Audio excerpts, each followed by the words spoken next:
going to have Ariane Resnick. She spoke. She's one of the few people that spoke last year. We have about 3 or 4 speakers who spoke at LiveAware last year. And last year she did one of my kids' favorite talks on how to sort of do non-toxic home crafty things to make your home smell nice and yourself smell nice. And this year I'm getting into more of what her core focus is, which is nutrition and healing naturally. And so Ariane she's written a couple of books, or 3, 4 books, has one coming out soon on nutrition, and she's a special diet chef. She's a nutritionist, basically who develops recipes, farm to table recipes, and creates sort of normal food out of clean ingredients. And so I wanted her to come and talk about her experiences with recovery and recovering from ailments through food specifically, because our focus is food this year. So thank you, Ariane, for coming, and I look forward to hearing from you.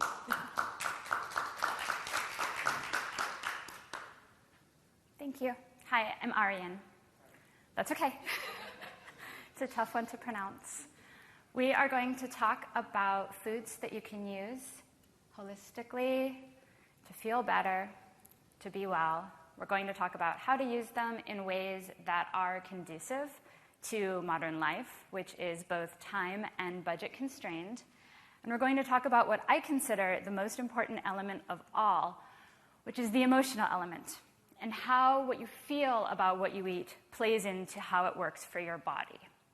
So I have a little exercise that I like to do at first that will seem completely unrelated to the topic, but that I will explain why we do afterwards, and we'll tie it all together, I promise, so just bear with me. We'll wait for you to sit down. You're okay.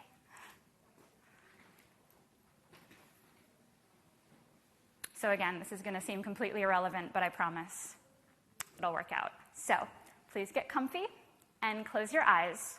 And this is one of those situations where the first thing you think of is the right thing. Imagine a dream in your life that you have that you are not living. Again, first thing that comes to mind. It can be an activity, it can be a hobby, it can be a career. Anything that you are yearning to do, but you do not do, because for some reason you have been convinced that you can't. Maybe you think you don't have the resources, or the education, or the talent, or just the life circumstances. Whatever the reason, erase it. And imagine what it would feel like right now to be actually living this dream. What would you be seeing? What would you be feeling? What would you be tasting? What would you be touching? What would your life be like if you could just live this dream with no restrictions?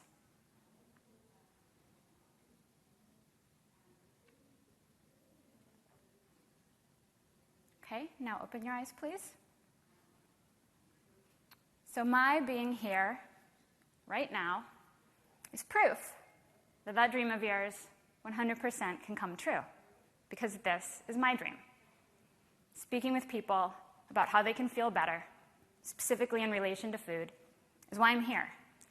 And I've learned that when you find your passion with a sense of purpose, the universe will align and conspire to make it real. I've never once in the 5 years since I've been a healthy person again looked for opportunities like this. Every single one has come to me.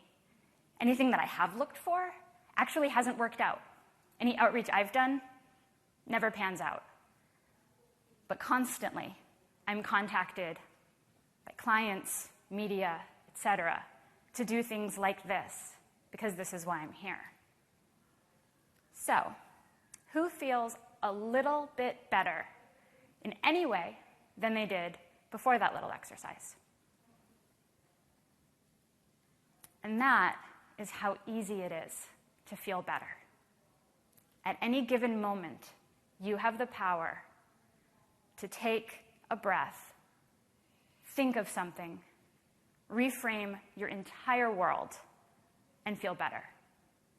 And that is very truly how simple a wellness mindset is, and it is incredibly important in order to be well. So, let's begin. People are always surprised when they come to me asking what they should eat, that I don't actually want to tell them what they should eat. We all know best what's best for ourselves, but we are very, very out of touch with it. And I believe very strongly, and I'll give you a lot of proof about how you feel about what you eat being as vital as what you eat. For one thing, we are bombarded constantly in our society with a lot of ideologies about what the right foods are for us and what the wrong foods are for us. We have a lot of dogma that we carry around about what we eat. So you may be eating foods that you've been told are healthy, or that you've been told are good for certain conditions you have, and they may not be making you feel better. And that may be stressing you out, and that actually makes you feel worse. And on the other hand, we live in a modern society where we have a lot of access to foods that are not necessarily nutritionally sound, but they bring us joy. And we're programmed to seek joy. It's one of the main reasons I believe we're on the planet, is to have a good time. But we give ourselves these terrible guilt trips and these awful ideas and associations when we eat those foods. If you want to eat a donut, and you eat a donut with joy, you're doing your body a service. You're creating happiness for yourself, and there's nothing wrong with that. If you want to eat a donut, and you are so guilty because you gave in to that craving, and you're not the strong person you wanted to be, and this is your diet suffering, and this is your wellness suffering, you're eating a bunch of stress. And we'll get into why stress is the opposite of a digestive aid. There's nothing wrong with doing what you're guided to do. It's how I believe in living, period. And so we're going to talk about foods specifically that are good for wellness from a scientific perspective. But I want you to be absorbing that free of dogma and free of what you think you should be feeling based on what someone else is telling you. And instead, just really go with your gut. Because gut instinct, it's basically a brain. It's called our enteric nervous system. And it goes from where food goes into our body to where food comes out of our body. It's considered an organ, but it's comprised of all the organs utilized for digestion. And it is inextricably tied to our brains, and it is as important, pretty much as smart, in my opinion, kind of smarter, than the brain in our head. Gut instinct. You feel things in your gut. Not because there's no relationship, but because your head talks to your gut. You know when something is right, and you know when something is wrong because of how you feel. I have tension in my stomach right now because I'm standing in front of a bunch of people talking. And that's my brain telling my stomach to be a little queasy. When you look at someone you think is incredibly beautiful, you get butterflies because your brain is full of all these good chemicals saying, ooh, I feel something there. It's vital. And it needs to be appreciated and listened to. So our enteric nervous system, as mentioned, it's comprised of an assortment of organs, but within the framework of discussing your nervous systems is considered an organ itself. It is the only one that can function without a signal from the brain. So your enteric nervous system is connected to your brain via the vagus nerve, which is in the back of your neck. If your brain doesn't tell your heart to beat, your heart can't beat. If your brain doesn't tell your digestive system to work, it still can, because it's that intelligent. Your serotonin is in your gut. Your serotonin is your happiness chemical. How happy you are or not as a human is contingent on how much serotonin you have. It's not just produced in your gut, it lives in your gut. Serotonin is converted to melatonin, and that's how you sleep. So without enough serotonin, you can't make enough melatonin, and then you can't sleep well. Your happiness and your sleep cycle are completely dependent on the integrity of your gut. It's called the gut-brain axis, the communication system. And that is how your enteric nervous system communicates with your central nervous system. And it links your emotions and your cognition with your intestinal function. So that's exactly what I was just saying.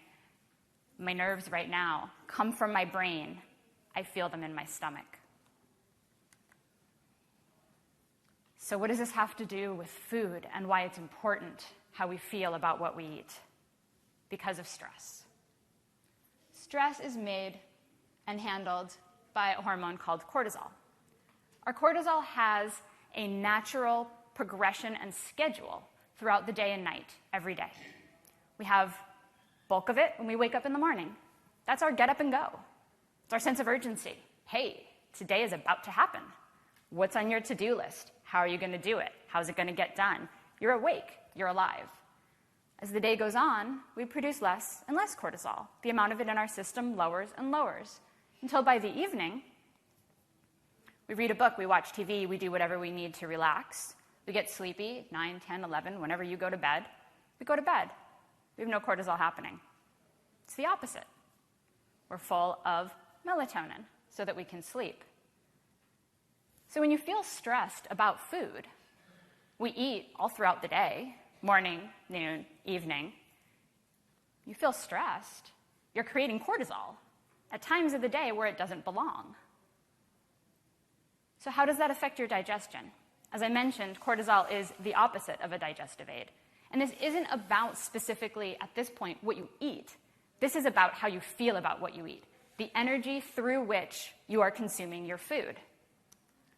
When you raise your cortisol, what happens? Well, you elevate your blood sugar. So when you eat, your blood sugar goes up anyway. It's very natural. You eat food, your blood sugar rises. Presuming you have enough fiber in your meal that slows the absorption of sugar into your system, your blood sugar will decline naturally over the course of several hours until eventually it's low and you're hungry again. When you eat something that is known for spiking your blood sugar, you tend to be hungry again an hour or two later. Refined carbohydrates are the most common version of that. You have a snack, you feel great, an hour later you're like, ooh, I'm starving. And you're starving kind of more than you were before you had that little snack because your blood sugar spike caused it to crash lower than it probably was after your last healthier meal. So when you eat, your blood sugar is going up anyway, and then you add cortisol to the mix, and it kind of doesn't matter how much fiber or good stuff you had in that meal because you have way higher blood sugar than you would otherwise, and you're going to have a crash. So it doesn't matter that you ate a great meal if you ate it with stress. When our cortisol rises, our body moves blood away from our stomach and intestines into our muscles and brain. That's because unless cortisol is being produced naturally in the morning, anytime your body produces it throughout the day is because it thinks that you have a fight or flight situation. In a fight or flight situation, your brain needs to figure out what to do, and your muscles need to do it. You've either got to go, or you've got to fend off a beast. So that's where your body needs its blood. On the other side of that, when you eat, your stomach and your intestines are where your body needs its blood. So you're taking your body's resources away from itself by being stressed when you eat. And lastly, it increases intestinal permeability when your cortisol rises. What does that mean? We think of our intestines as being very strong. We say that they're lined with walls, our intestinal walls. Well, they're not made of brick or concrete. If you've ever eaten a sausage, that super, super thin casing on it, that's a sheep's intestine. And yeah, we're not sheep, but our intestines aren't much thicker. So it's very, very easy for them to become permeable, meaning things can come in and go out of them. And obviously, nothing is meant to go out beyond its natural pathway. It's not meant to exit your system at any point outside of where it's done being digested. So when things go out into your bloodstream like little microbes of food, they land in your bloodstream and your body, well, that's called leaky gut. And your body, and this is more important than just leaky gut, which is not fun on its own, because your body can't recognize these little bits of food, it attacks them. Only it can't really attack tiny little bits of food because they're moving through your bloodstream. So it picks something else to attack. Maybe your thyroid, maybe another organ, maybe your joints. That's called an autoimmune condition. Stress leads to leaky gut, which leads to autoimmune illnesses. What is our country rife with that we really did not used to have much of a problem with? Stress, leaky gut, and autoimmune illnesses. It's direct correlation. So whenever I give a lot of information about things that people don't necessarily know a lot about, I like to offer a little piece of something that pulls it all together and gives it from the most technical standpoint possible. And basically what this is saying is that cortisol affects you throughout your body. Everything is talking to everything else, and it's all under the influence of your gut. Because the communication between your gut and your brain is unavoidable and constant. And that is from a magazine about gastroenterology in recent years. So, now that we got that out of the way, can you do this? Can you do what you consider eating better without spending more time or more money? Yeah, totally. It's not nearly as hard as you would think. And the most important element of it is that you approach it from the perspective of joy. That you're doing something, any little thing, at any moment, to feel better. Because all it takes is one little thing, one little shift of thought, one ingredient you've been curious about. That's success. This idea that we need to overhaul ourselves at any given moment because we are not good enough is not serving us in the slightest. And it's something that I'm telling people frequently when I work with them. Wherever you are right now, you're good enough. You did it. You made it to this moment. Congratulations. And it took me about 3 years of doing that frequently with people before I realized that the reason I kept telling everyone was because I needed to hear it. Because it's very, very hard for me to believe. And I figure if I'm the one telling people, and I have a hard time believing it, the people who are hearing it must have an even more difficult time. So it's something that I'm very committed to kind of never stopping saying. The biggest question people have about how to eat on a budget is, do they need to buy everything organic? We have a wonderful organization that's consumer-based that puts out a list every year called the Dirty Dozen and the Clean 15. And I think that's great, but also it needs to be taken with a grain of salt for a couple reasons. One reason is that it purely measures the amount of pesticide concentrations in produce. It doesn't separate fruit from vegetables. Day to day, most of us eat a lot more vegetables than we eat fruit, but most of the items on the Dirty Dozen list are fruit because fruit tastes better to most organisms, so it has more natural predators. There are a lot more different types of creatures that want to eat a peach or a strawberry than that want to gnaw on some broccoli. It's natural. What are you inclined to eat? So most of the foods that are the highest in pesticide concentrations are fruits, not vegetables. Yet we eat more vegetables than fruits. So the list is a little flawed because of that. Also, it acknowledges that it doesn't take into account genetically modified foods. Genetically modified foods often require fewer pesticides because they're full of pesticides. So peas, corn, and papaya are all currently on the Clean 15 list, but if not organic, are typically genetically modified. And chances are, if you're looking to avoid eating pesticides, it's better to eat pesticides that you can at least take off the surface of your food than to eat a food that's got pesticides bred into itself, because there's no getting rid of those. So when it comes to what to choose organic, I encourage people to do their own research and to really base things on logic.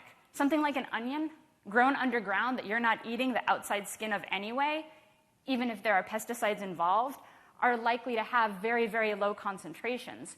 Whereas something like a strawberry that has no skin you can take off, that smells great, that tastes great to an assortment of predators, are bound to have really high concentrations of pesticides.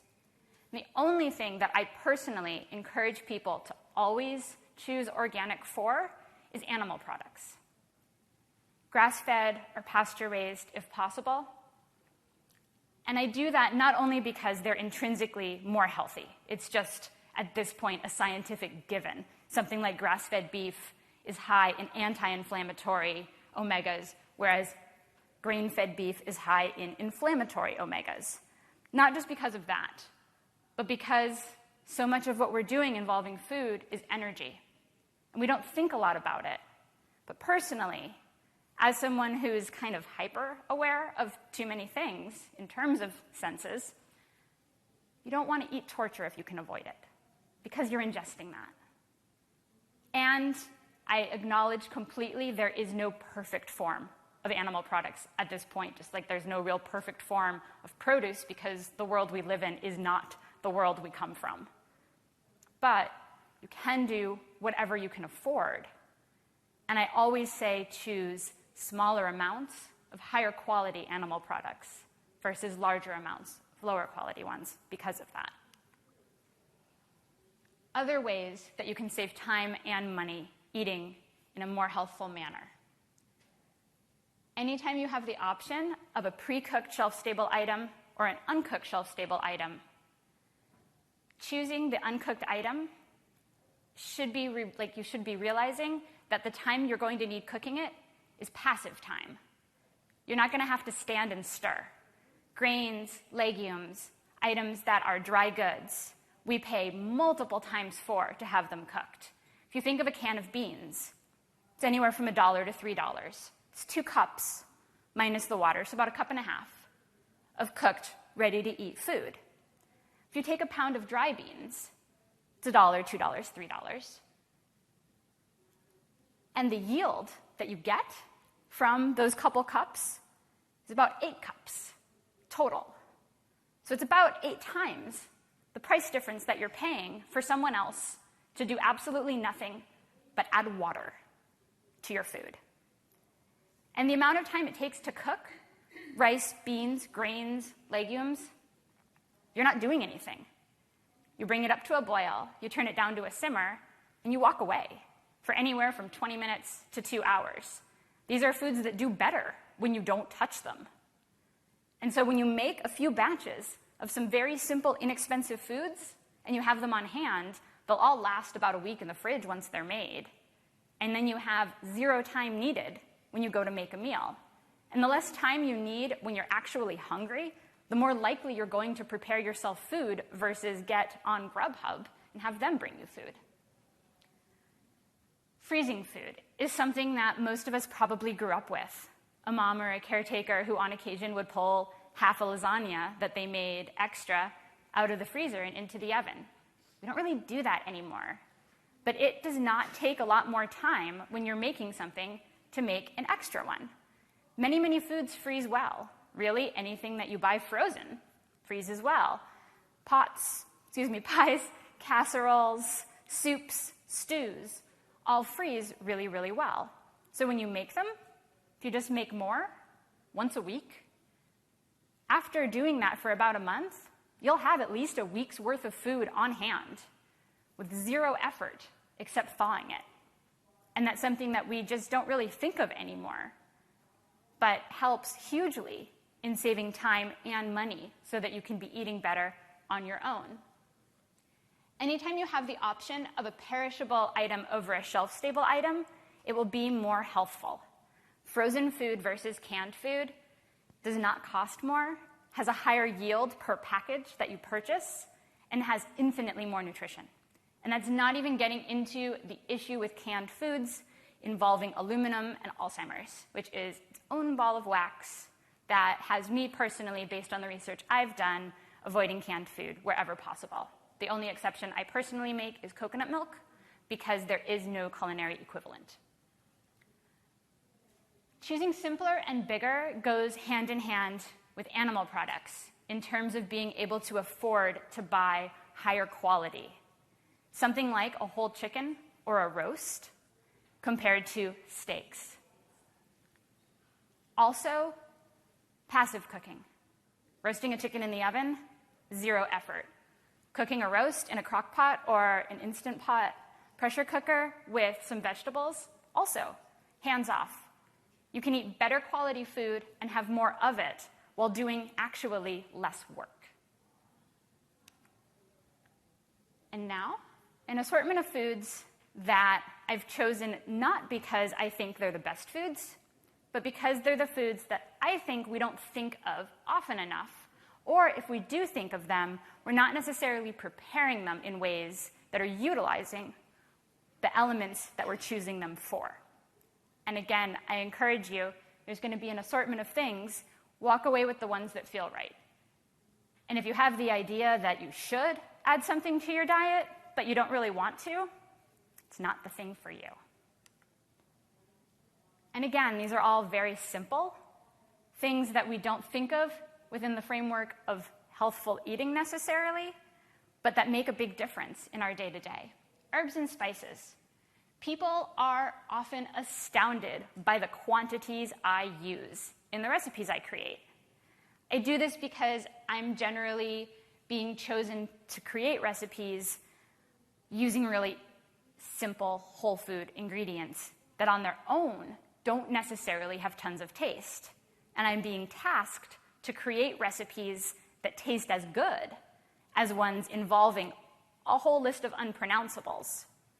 So one thing that I've discovered is that, yeah, a pinch probably isn't going to make a pile of broccoli taste amazing. But half a cup with some oil and vinegar sure will. Herbs are plants that, and the leaves of them, that we don't tend to use in large quantities in our food because they have strong flavors. Every herb has an enormous health value of its own, and combining them, you get even more. And they don't need to be used fresh. If you have the opportunity to use fresh herbs and you buy a bunch and you make a pesto or a chimichurri, that's wonderful. But dried herbs are excellent too. Thyme can get rid of a cough amazingly well. Everyone I've told when they say, I've got a cough and it won't go away, and I'm like, either take a bunch of fresh thyme or a bunch of dried thyme and boil it and drink it as a tea. The only exception for when that didn't work was when someone had a smoking-related bronchitis situation. So that's going to be beyond you. But a cold that's just not wanting to leave, thyme helps incredibly well. Rosemary is antiviral and antifungal. Dill seeds are carminative. And what that means is that they break up bloating and gas. Spices cannot be used with quite the liberal nature of herbs depending on how strong of a flavor they are, but you can definitely use a lot more of them than you would think, and it will make food taste a lot better. They also all have their own incredible health properties. And if they don't have strong ones of their own, they still work with other foods. For example, pepper is something that people notice is in supplements and don't necessarily know why. Black pepper helps you absorb the nutrients in whatever you eat. So it doesn't do a lot for you on its own, but whatever you're eating, your body's going to have a better chance of using when you add pepper to your food. Cloves are used as an antifungal, specifically anti-candida. That's a really tasty way to help rid your body of intestinal candida that so many people struggle with, versus things like oregano oil that are not so delicious. Herbs and spices are things that you can use double, triple, if not more, what a recipe calls for to help you eliminate foods you don't want to add. Of those, they're really having a heyday. Turmeric has been the thing for a while, and it's something that I have such a hard time talking about this because I just don't like either of them. I don't think they taste good, but they work really well for people. I discovered through cooking for people in the manner I typically do, which is where I make them a whole bunch of food that I leave, and I have to be conscious of how much space I'm taking up in their fridge, that when you make a tea concentrate of turmeric and ginger and you drink it throughout the day, your pain and inflammation tend to settle very, very quickly. I did this originally thinking, oh, I'll just make a concentrate and you can just add it to water every night. But people would actually like the taste of a thumb of ginger sliced with a thumb of turmeric sliced, brought to a boil, taken off, and they would add it throughout the day to their water. And pretty quickly, I had a lot of people saying, hey, I don't hurt the way I did. My stomach feels better. The scientific benefits of turmeric as an anti-inflammatory are incredibly well proven.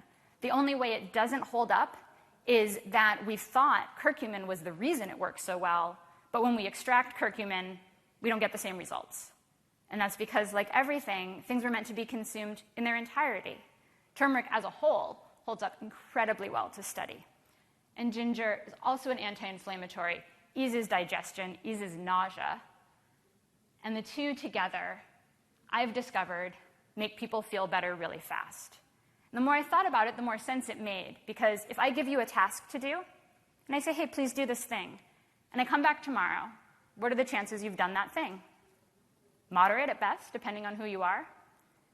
If I say, hey, do this thing, and every 30, 40 minutes for an entire day, I'm like, hey, did you do the thing? Did you do the thing? Chances are, by the end of the day, you've done the thing. If you're tired of hearing from me. The more often we give our body a signal, the more we're enabling it to listen. The more frequent, the faster the results. So I encourage people to have a tea made with ginger and turmeric, not as an evening thing or a morning thing, but as a concentrate you make and add a little bit of to the water you drink throughout the day. The main concern with that is usually that turmeric will stain your teeth, and I do not understand at all how this works, but turmeric is a teeth whitener. It's actually a product out there that is made from turmeric that is a tooth whitener. Mushrooms, we think of only as medicinal, but there are incredible health values to all. So I made a point of listing the most accessible ones, like even button mushrooms, full of selenium and vitamin D. Selenium is great at combating autoimmune issues, especially thyroid-related ones. Maitake and shiitake mushrooms used to be very inaccessible price-wise, but because they've gotten so popular in recent years, they're several dollars a pound usually, mainstream. And if for some reason where you live you can't get them easily, they're always available dried on the internet or at a store for a low price. And what happens then is that when you rehydrate them, you get free mushroom broth. In terms of medicinal mushrooms, they're not very accessible. And if you want to take them, people typically have to do so as a capsule or a powder. But they have incredibly strong properties. Lion's mane is proven to help with brain function. Cordyceps helps our adrenal system. And reishi is great for immunity. Shameless plug for my first book. Bone broth is something that made me go from being a nearly 30-year vegetarian who cooked meat for people for a short amount of time with a lot of attitude to someone, and had a brand of raw vegan foods for years, to someone who said yes when approached by a publisher to write my first book because of what I saw it do for people. Gelatin is its main component that makes it work so well that can also be used separately. I think the most interesting thing about bone broth is that we consider it a wellness tool and it's having its moment, but it has been around literally for as long as we have. First, there's the fact that every culture, every native culture throughout the world has a version of it. The reason for that is because it is the oldest cooked food that we actually made an effort to cook. Archaeologically, the oldest cooking vessels are the cauldrons that were used to char and then boil the bones of animals that we hunted, and the bowls that we drank that liquid out of. We didn't do this because we were worried about our gut integrity 50 million years ago. We did this because we hunted. We caught an animal, we killed it, we ate it. We had a lot of stuff left over on hand, and that stuff had a really strong smell. The bones, the guts, the skin. We used what we could, like wearing the skin, but we didn't really know what to do with the rest. And being in a world where we were not yet at the top of the food chain, we had predators. Predators could smell that stuff, and they'd come for it, and the only meat they'd find was us. So we had to do what we could to get rid of it. We chopped up the bones, we We boiled them to make them not smell anymore so that we could bury them. But what we discovered was that the liquid they left behind was really filling. So we started eating it, drinking it. And it has stayed in our culture throughout millions of years, time immemorial, because of what it does for us. It's touted as having minerals and protein. It's not particularly high in either. What it has most to offer is gelatin. Gelatin is a form of collagen. Collagen is what holds you together. It's the fascia of your muscles. It's the main component of your hair, your skin. It decreases as we age, which is why we end up wrinkled with thinner hair. Gelatin is a form of collagen that basically just means the collagen has been processed, either just through boiling or through a commercial process, to concentrate it, and it gels. Any good bone broth is not a liquid when it's cold. It's a solid. If it does not solidify into as thick as a Jell-O when it is in the fridge, it is not a high-quality bone broth. Or at least it doesn't have the main thing that makes it a high-quality bone broth, if you do still want to consider it that. Gelatin can be used on its own. People are surprised when I say eat Jell-O. I do not mean eat a box of Jell-O. I mean go a more ecologically sound and financially sound manner and take about 5 minutes making your own Jell-O. The food that I've found that is the highest, where you can use the largest quantity of gelatin in the smallest yield so you get the most of it at once, is marshmallows. And that's the opposite of what anyone would think of in terms of a health food. But when looking to get more gelatin in your diet and looking to still be happy and have treats, those are really good ways to go. Garlic and onions I mention not because we don't already know they're wellness-related foods, but because we don't typically use them in the ways that best facilitate wellness. And this is something that I personally have a hard time with because I hate raw onions and think they are absolutely disgusting. Garlic takes about 15 minutes from when you chop it for the allicin to come out of its cells and be bioavailable. What the hell does that mean? Allicin is the sulfuric compound in garlic that gives it its immune-boosting properties, its antioxidants. Allicin lives in the cells of the garlic, and when you chop it, it takes about 15 minutes for them to activate. So whenever you're using garlic in a recipe, you always want to chop the garlic first.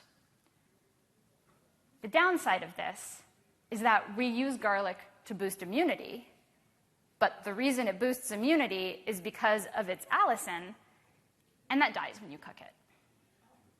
It's mostly gone. It turns into other compounds. It's still good for you, but if you have a lot of garlic that you're going to put into a dish, and you think, my God, there's no way I'm going to eat this raw, but you take just a little bit of it aside, and you cook the rest, and then you add just a pinch of raw garlic to the end, then you're doing what you set out to do.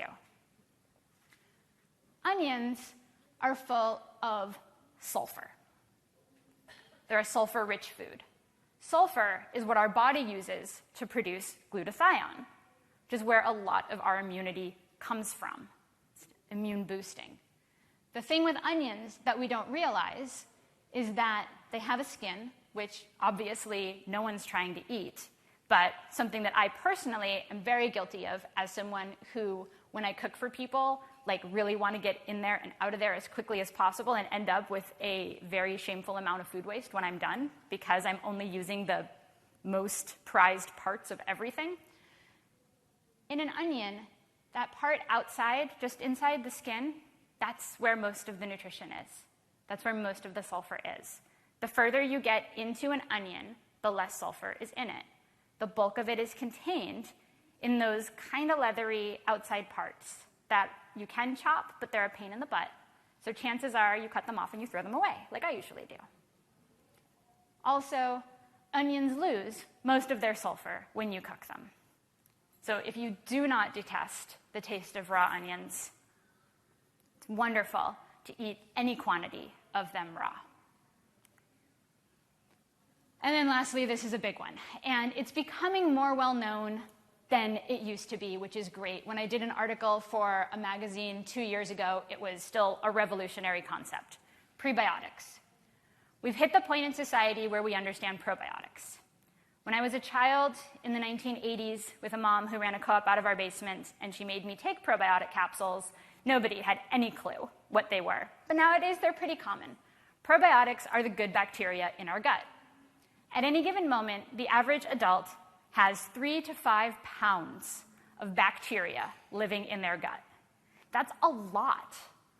That's a percentage of our weight that's not that small.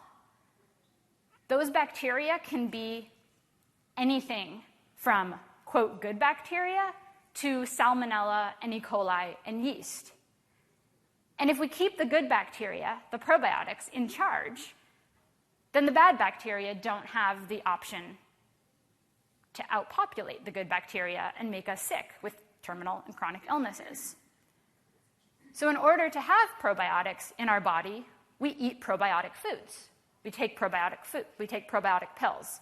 Cultured foods are high in probiotics: yogurt, kimchi, kombucha. But we didn't used to think about at all, and thankfully now we do at least a little bit, what do probiotics eat?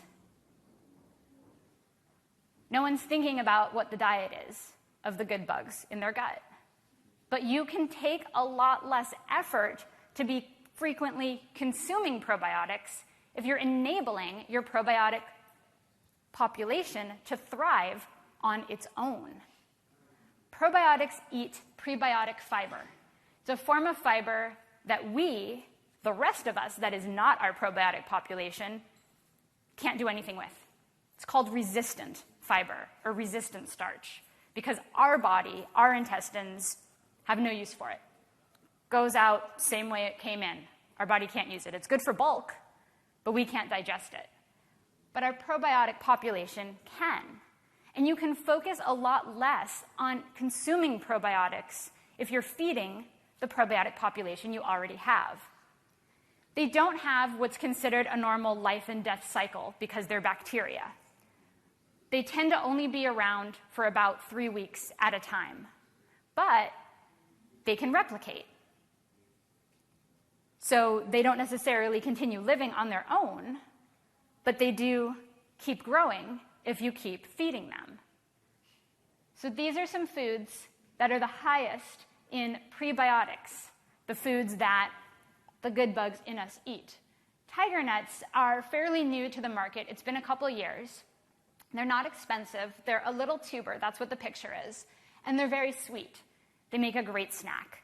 They have more prebiotic fiber than almost any other food. Sunchokes are an incredibly delicious option that is also, for many people, really rough to digest because they're so high in prebiotic fiber. Some people can handle them. They taste like an artichoke and a potato had a baby. They are so delicious. They are also commonly dubbed fartichokes. And that's why. Chicory is a root that is really common nowadays in crappy processed foods because it helps bulk up their nutrition content. Sold as inulin. So if you want to eat a crappy processed food, it probably has that in it, and you can feel a little better about it. Because you're actually, even though you're not eating a food overall that's doing your digestive system any good, it has something in it that actually is. Silver lining. Leeks, form of onions, so they have sulfur, also high in prebiotics. Jicama, which keeps a lot of the prebiotic fiber even when cooked, which is great because a lot of foods lose it. They're common nowadays baked as fries, and they're not half bad. Banana flour is surprisingly inexpensive. It's made from green bananas, but it only keeps its resistant fiber if used raw. So something like thickening a salad dressing, it's great for. I do not personally recommend it for unbaked goods because I tried that when people paid me to, and it did not work out. And then cognac is what we also know as shirataki, or miracle noodles. It's a yam that comes from Asia and is sold in little packages as noodles that are often called noodles with an extra O because 0 for 0 calories, 0 carbs, or miracle noodles, or they'll just say shirataki noodles. If you buy them fresh with tofu, they are ones with tofu, and that's not what I'm talking about. I'm talking about the ones that are sold in with usually Asian packaged foods like soy sauce or coconut milk. They're inexpensive. They have no taste. They have no calories. They just offer you this very good form of fiber, and they're great with whatever you add to them. They're just like tofu is sort of a neutral playing field. So you can mix them with regular pasta, or you can use them as pasta or rice on their own, and they'll add a ton of nutrition and a lot of filling nutrition because it's just fiber to what you're already going to eat. So, are those nuts deshelled? Yes. Yes, they're sold as tiger nuts in a usually brown bag. That's about $7 for an entire pound, and they're so chewy and filling that a small handful is a really sufficient snack.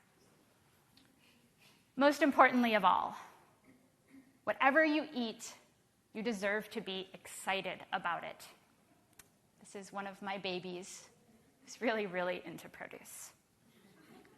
Your attitude about what you eat and how you feel about what you eat is the most important part of all. Eating with joy is something we all deserve. Any questions?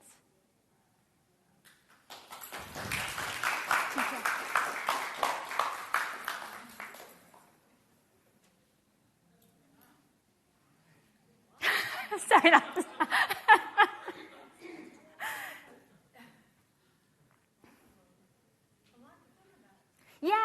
Yeah, I like to really bombard people with information so that they take away what works for them, because they have no opportunity to ingest all of it. So the things that stick out are the things that are right for you. I do that when I do nutrition consults and someone says, how can I possibly treat this illness? I like to give them 15 to 20 options. And they always pick the one that they remember. That's the one for them. Yes? I have a little bit of a question. Sure. I love to cook, and bone broth sounds great. What do you do in the process of making bone broth? You get a great piece of meat that has a bone in it, and then you use that, or you just go to the butcher and say, I want bone? Either.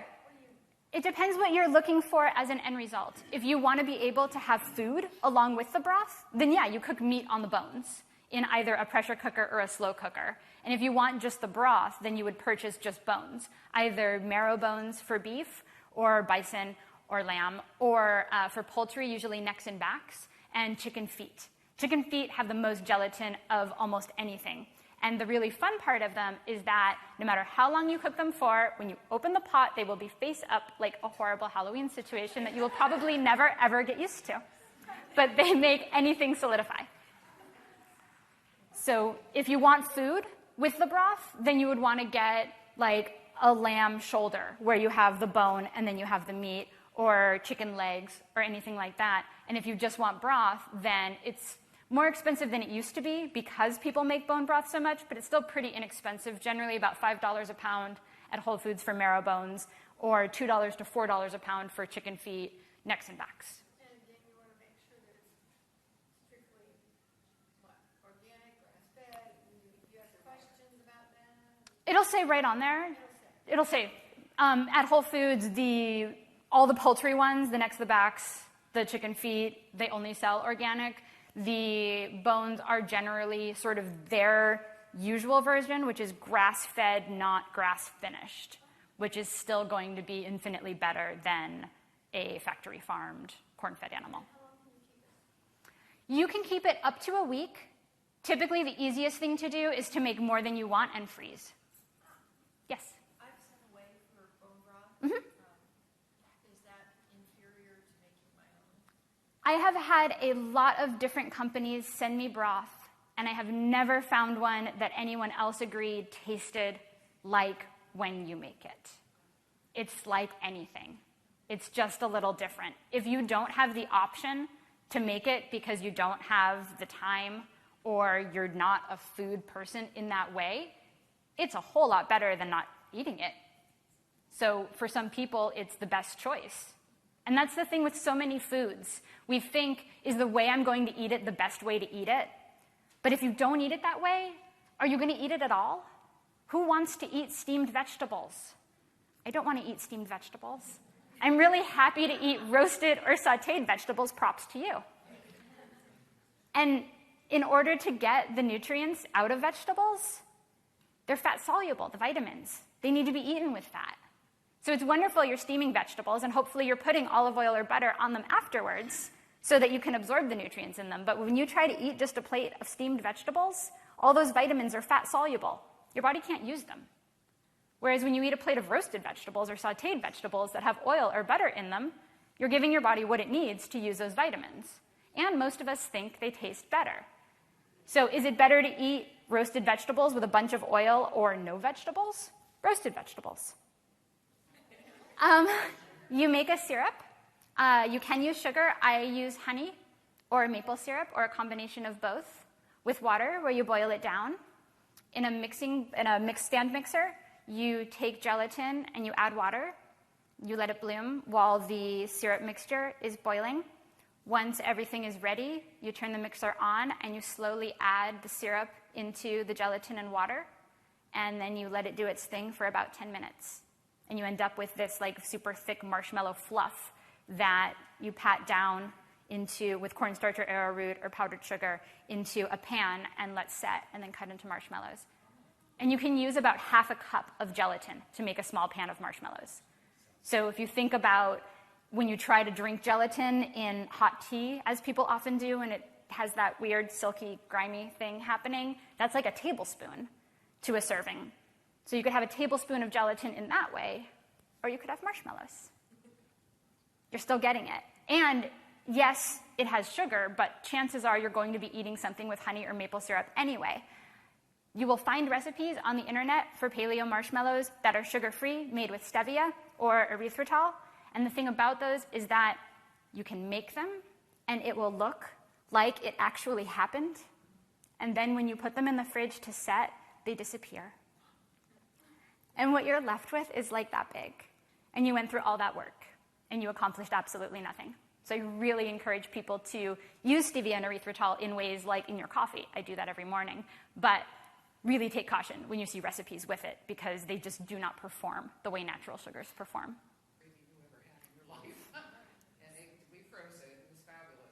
So a much quicker version of that, you just brown the bones in a stock pot or a pressure cooker, and then you add the water, and you will get the same results in a pressure cooker of a solidified product after an hour of pressure cooking versus overnight on the stove, which I never recommend people do because I would not personally leave my stove on overnight. But a pressure cooker, Instant Pots are really popular now. I like the stovetop ones better myself because I'm a control freak. And I like being able to adjust temperature, but an Instant Pot works perfectly, and it's literally an hour or less of being in that you will get a Jell-O product in the fridge. Do you know of a Jell-O the bone broth that's gelatin that you can purchase? Bonafide Provisions is sold frozen, and it's like kind of at least jiggly a little bit. It's not completely liquid, and it's pretty widely available now. The ones that are in boxes that are shelf stable, never. These never are solidified when you put them in the fridge. Bonafide Provisions.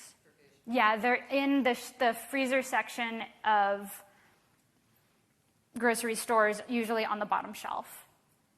Yes? Do you put apple cider vinegar in your pot with your bones? You can. People do it to draw out more of the minerals. I encourage them to do it if they like the taste. It does not actually statistically make much of a difference in terms of minerals.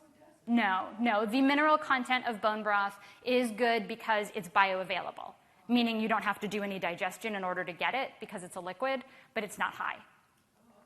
No, gelatin is the main thing you're getting out of it, and protein, which gelatin is. Any other questions? Yes? So for the health benefits of the prebiotic foods, should they be raw? I mean, just like the garlic and onions? Some are broken down to an extent when cooked. Some amount will be lost. But often, they're just not digestible at all raw. Sunchokes are the most digestible when cooked slowly for a long amount of time because that breaks down the bulk of the resistant fiber. You'll still get some, and they'll be easier to digest. So it really takes a strong digestive system to be able to eat things like that raw and not end up completely bloated. And it's much better, in my opinion, to get a fraction of the nutrients from a food and have a really good experience with it than to get all the nutrients possible from it, hate your life, and never want to eat it again. Any other questions? All right, thank you very much.